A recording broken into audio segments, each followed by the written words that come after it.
자, 호텔 신라 살펴보도록 하겠습니다. 자, 주가가 뭐 상전 벽해 수준의 주가 흐름을 보고 있습니다. 4월달 저기까지 해서 헤매고 있다가 1차 바닥 반등 한번 나왔고요. 중기 바닥 반등.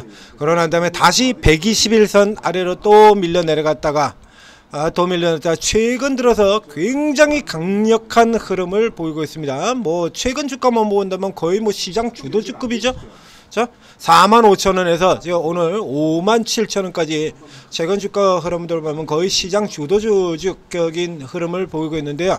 자, 이 호텔 신라는 예전에 아주 오래전에는 LG생건 같은 종목과 함께 굉장히 좋아하던 종목이었었죠. 근데 이제 그 뒤로 이제 10년 동안 원사이드의 개무시를 하고 있던 종목입니다.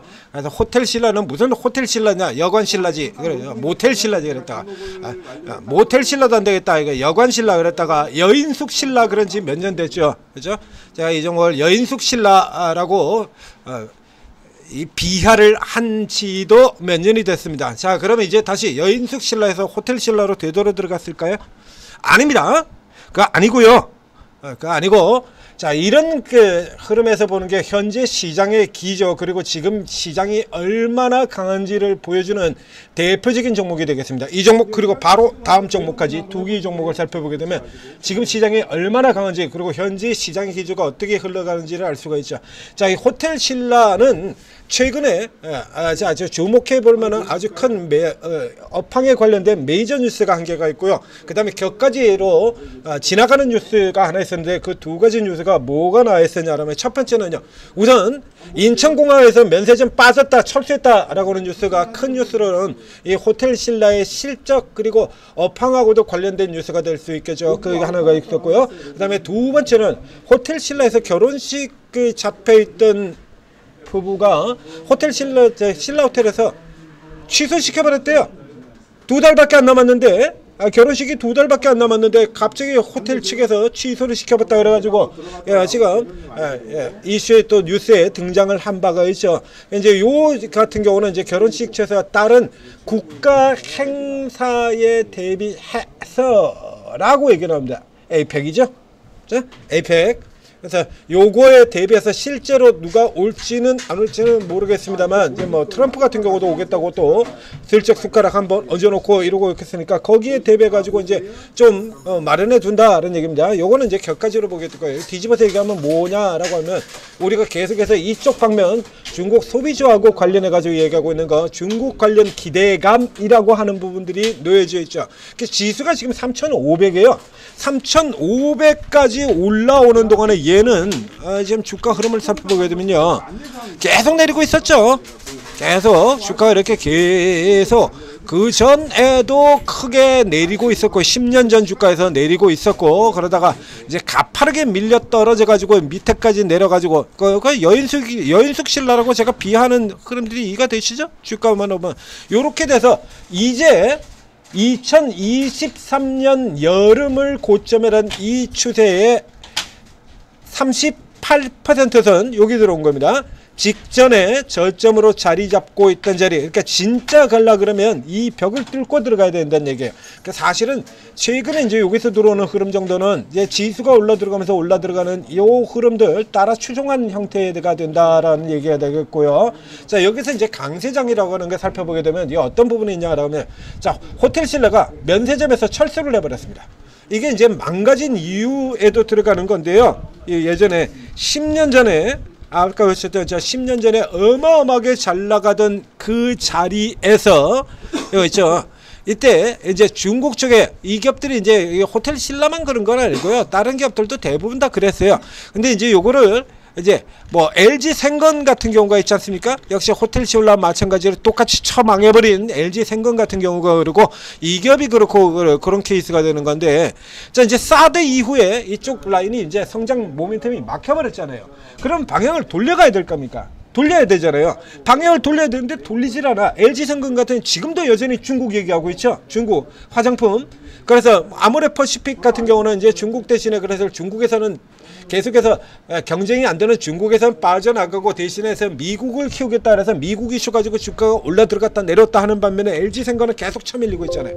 그래서 기까지 이제 LG생명이 올해 같은 경우도 이제 뭐라고 얘기를 하냐라고 하면 중국 쪽에서 빠져나가지고 해외 유럽이라든가 이쪽을 키워야 되는데 그걸 키우는 게 아니라 중국에 나가 있는 그 브랜드를 리뉴얼하겠다 이겁니다.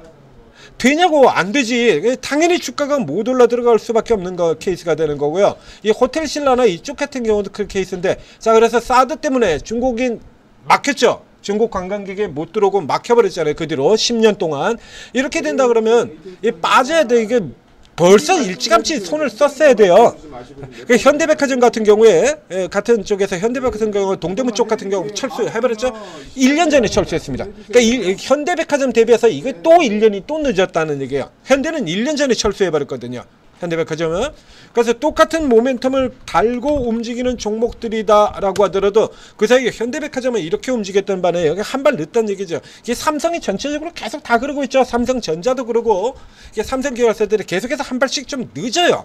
뭐 움직이는 게 계속해서 상대적으로 늦고 현대백화점이 이렇게 올라오는 동안에 일찌감치 철수한 거에서 여기서 철수해서 늦었다 이겁니다. 자 근데 여긴 재밌는 게 이제 호텔신라 같은 경우에 그래서 이제 계속해서 예전에 이 면세점들 들어가 보면 이 면세점들 경쟁이 일어나서 면세점들을 어마어마하게 비싸게 들어갔어요. 그래서 자 싱가포르의 창의공항인가 거기에 면세점 들어가기 위해서 아주 팍 터지게 싸움질을 해대면서 어마어마한 가격에 들어갔죠. 그래서 지금도 같은 경우도 계속해서 뉴스 관련해서 뉴스 나옵니다. 임대료가 천문학적인 수준의 임대료를 내요. 그건 무조건 적자예요. 이건 안 나와. 그러니까 예전 10년 전에처럼 중국인들이 들어와가지고 싹쓸이 하는 이걸 전제를 해가지고 임대료를 내고 임대료 계약을 맺었던 거니까요. 그래서 지금 뭐 깎아달라 그러면 깎아줘? 안 깎아주지? 방법이 없죠? 빠지는 것밖에. 근데 그거는 그나마도 이제 조금 늦어가지고 이제 요거 빠져가지고 돈 잡아먹는 귀신에서 빠졌다는 얘기입니다. 그렇게 이렇게 친다라고 하면 그러면 이제 돈 잡아먹는 귀신에서 빠졌다 그러면 고목만큼은 실적이 개선이 될 수 있죠. 근데 뒤집어서 얘기하면 자 그러면 이제 자 우리가 이제 중국 키드라고 있지 않습니까? 그럼 중국 키드를 가지고 다시 풀리게 된다면 그 다음에 돈을 어디서 벌래? 응? 근데 이제 일단 좋은 쪽만 반영하고 들어가는 거죠. 낙폭가대 싼 주가에 반영하고 좋은 쪽만 반영하고 지금 시장이 그런 쪽이라는 얘기예요. 낙폭가대 너무 떨어져 있는 이 종목들 위에 지수가 3,500이니까 위에 갖다 붙이겠다. 좋은 쪽만 반영하고 그래서 호텔신라가 여기서 빠졌다 해서 신세계 같은 경우가 바로 앞에 신고가를 기록했는데 신세계는 왜 신고가를 기록했었냐 그러면 앞서 나온 거 호텔신라가 빠졌다. 경쟁자가 빠졌다. 그래서 과도한 적자 신라면세점 결국 100기 그래서 빠졌죠. 그래서 요게 빠져서 임대료 폭탄 과도한 적자가 이게 되었잖아요. 그래서 얘가 이거 빠져가지고 이제 위약금 감사하고라도 빠지겠다 하는 거죠. 이게 돈 잡아먹는 귀신에서 빠졌더니 얘가 빠져 내려가면서 상대적으로 반사이익 수익 이렇게 되는 겁니다. 그래서 신세계는 반사이익이고 호텔신라는 경쟁에서 빠졌고 좋은 쪽만 반영하지 않습니까? 그러니까 방금 같은 식으로 치면 자 그래가지고 시진핑이 방한하고 난 다음에 그래서 중국 규제가 한한령 맨날 10년 넘게 지금 10년간을 반복하고 있는 한한령이 진짜로 해제가 된다라면 그럼 그 다음에 어떡할 거예요? 좋은 쪽만 반영하고 있는 케이스가 되는 거예요. 이건 전형적인. 그래서 이 호텔신라 같은 경우에 이제 싼 몫을 굉장히 싸다라고 하는 주가에서 지금 이 뉴스 같은 경우도 나와 있는데요. 이게 지금 이 반영이 방금 전에 그 철수 그 주가 반영하는 겁니다. 그래서 요 뉴스 같은 경우는 일단 이미 반영이 되었다라고 보시는 것이 좋고요. 기존에 가지고 있는 분들의 경우에 계속해서 털고 나올 찬스를 살펴보시고 새로 가지고 계신 분들은 굳이 들어가실 필요가 없습니다. 요 다음으로 진행할 종목이 역시 마찬가지 똑같은 케이스가 되는 건데요. 이건 이제 상대적으로 굉장히 싼 쪽에서 들어가는 근데 상대적으로 싼 쪽에서 들어가는 종목들 같은 경우에도 이런 종목만 있는 건 아니거든요.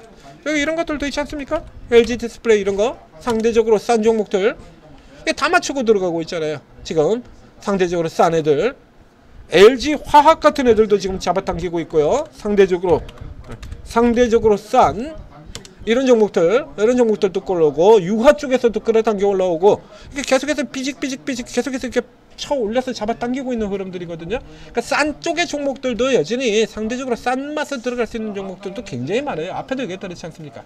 최고 실적을 내고도 최고 실적이 예상되는데도 불구하고 여전히 바닥 주가에서 쳐 헤매고 있는 종목이 아직도 100개가 넘는다라고 얘기 들었지 않습니까? 그래서 대표적으로 이런 종목들 보여드렸잖아요. 이런 거 아직도 이런 종목이 100개가 넘습니다 라고 해서 이거 보여드렸잖아요. 이런 거 보안주들이 저렇게 날아가고 있어도 아직도 요 수준 꼬라지에서 벗어나지 못하고 있는 이런 종목들이 아직도 100개가 넘어요. 그러니까 대형주 라인 쪽만 하더라도 이거 굉장히 많이 올라온 것처럼 보입니까? 얘가 바닥 아닌 것 같은데요? 라고 얘기할지 모르겠습니다. 이거 바닥 맞습니다. 주가 수준, 주가가 올라가 있는 거는 바닥이 아닙니다만 밸류에이션이 바닥이잖아요. 8배밖에 안 돼요. 네. 보안주의 가장 대표적인 종목, 세계 2위 종목이 자기 분야 세계 2위 종목 보시는 것처럼 전부 신고가 아닙니까? 사상 최대잖아요. 사상 최대 이러고 있는 기업이 지금 8배, 7배 이러고 있거든요. 이 수준이라 그러면 주가 저 위에서 올라 들어왔어도 여전히 바닥이에요. 이거 밸류에이션 바닥 아닙니까? 세코닉스 같은 경우 아예 오르지도 못했고요. 그러니까 아직 굉장히 많기 때문에 요런 종목들 이제 들어간다 그래가지고 흥분하면서 따라 들어가실 필요는 없다. 대형주 쪽에서도 바닥 올려줄 종목들 굉장히 많습니다. 요 다음 종목까지 마찬가지 흐름이 된 거예요. 그래서 현재로는 이 시장의 기조를 확인한다라고 하는 측면으로 보시면 됩니다. 그래서 이런 종목들이 다시 자빠져서 꺾여서 내려오게 된다라고 하면 저가주 당겨 올리는 기조도 꺾여 내려갈 수 있다라고 이렇게 해석을 하시고, 저가 종목들이 꺾여서 내려온다 그러면 지금 쉬고 자빠져 있는 조선 같은 애들, 자, 요 방산이라든가 이런 종목들을 또 다시 되돌아 올라가는 타이밍 찬스, 화장품 같은 경우도 마찬가지가 되죠. 이런 거 다시 살펴보는 찬스로 이렇게 활용을 하시는 거예요. 자, 호텔 신라였습니다. 막혀있죠? 어제도 막혔고 오늘도 막혔고요. 요 정도가 일단 한계치예요. 이렇게 기존에 가지고 계신 분들 터는 자리를 잘 살펴보시기 바랍니다. 자, 천재투자TV 구독, 좋아요 눌러주시고요. 여러분들이 장기가 물려있는 종목들이 이제 올라오고 있는데 초치고 있네 이렇게 해석하지 마시고요. 이런 얘기 잘 못 알아들, 기세게 들으지 않으면 또 고생하셔요. 네. 모텔 신라, 신라 여관, 여인숙 신라 그렇게 하면서 계속해서 팔으라고 계속 이렇게. 자, 무슨 호텔 신라하고 원수 졌습니까? HLB하고 원수 졌어요? 아니라니까요. LG생건 같은 종목들 제가 돈을 얼마를 버는 종목인데요. LG생건을 15년을 투자를 했어요. 장투를. LG생건 지금 제가 쳐다보지도 않고 맨날 욕만 하고 있는 저 LG생건 15년 장투에서 주가가 20배, 10배도 아니고요, 20배를 먹은 종목이에요. LG생건이 안 본다니까요. 지금 같은 경우는 못 따라가니까요. 그럼 버려야 되는 거예요. HLB 못 따라가잖아요. 버려야 되는 거야. 그런 거 붙들고 있어봐요. 에너지 낭비, 시간 낭비고, 이 좋은 장세에서 시간 다 날리는 거고. 그렇기 때문에 예전에 그렇게 좋아했던 종목들이라도 지금 현재 찬 현실을 냉정하게 얘기를 드린 겁니다. 그래서 여러분 종목 안 좋게 얘기한다고 나쁘게만 받아들이지, 잘 생각을 해보시라는 얘기예요. 그래서 요거 들어오는 요런 구간에 잘 이용을 해서 잘 나오셔야, 그래야 다시 또 좋은 종목들 들어갈 수 있을 거 아닙니까? 그리고 그 좋은 종목들 같은 경우 오르고 해서 다 찍어드리고 있잖아요. 천재투자TV에서 다 방향 다 알려드리고 있고, 실시간으로 오르고 해서 다 잡아드리고 있고요. 오르고에 24명의 전문가, 코인이 2명이 있고요. 코인도 있습니다. 2명. 그리고 22명의 전문가 있어요. 이 22명의 전문가들은 코스피 대형 우량주를 중점적으로 다루는 분도 있고, 재료주 매매 전문가도 있고, 테마 매매도 있고, 세력 급등 매매도 있고, 스타일이 다 틀립니다. 전공 분야, 특기 분야가 다 다르고요. 그렇기 때문에 여러분들이 일단 쭉 24명 다 들어, 이거 가르치 말고 쭉 다 들어가신 다음에, 그 다음에 추천주 너무 급급해하지 마시고, 추천주는요 하루 24개 방에서 이제 22개 방이죠. 주식만 22개 방인데 22개 방 전체 센터면 아무리 못해도 10개 이상의 추천주는 나옵니다. 그 10개 다 사실 거예요? 못 사잖아요. 그거 개별 종목들 좀 돌아 들어가고 테마 좀 움직이고 하는 같은 경우는 20개 30개씩 나와요. 추천 종목이. 그거 다 사실 거예요? 그 누가 더 수익을 어떤 종목을 더 사야 수익을 낼 수 있을지 이거는 보고 사셔야 될 거 아닙니까? 그냥 덮어놓고 따라 들어가실 겁니까? 확인하셔야죠. 저 앉아서 차분히 살펴보시면서, 그래서 이제 며칠간 이렇게 살펴보시면서 이 전문가가 어떤 형태로 다루고 있는지, 어떤 분야를 잘 다루는지, 그 현재 시장의 강세를 잘 따라가고 있는 분도 있고 조금 삐끗해 있는 분들도 있고 이렇게 다를 수가 있겠죠. 이런 거 살펴보시고 현재 잘 맞추고 있는 시장이 주도하고 있는 분야, 반도체 같은 경우 이때는 지금 반도체의 특기를 가지고 있는 분 같은 경우 아주 신나 있죠. 이런 거 찾아들어 가셔야 좀 더 수익을 낼 수 있는 거라는 얘기입니다. 들어가서 잘 살펴보시고 요거부터 파악을 하시고, 그리고 내 스타일에 맞는 전문가, 그리고 현재 잘 나가고 있는 전문가들 이런 거 살펴보셔가지고 그쪽을 집중적으로서 맞춰 나가면 더욱더 큰 수익 거둘 수 있다는 얘기죠. 오르고 잘 활용하셔서 성공 투자하시기 바랍니다.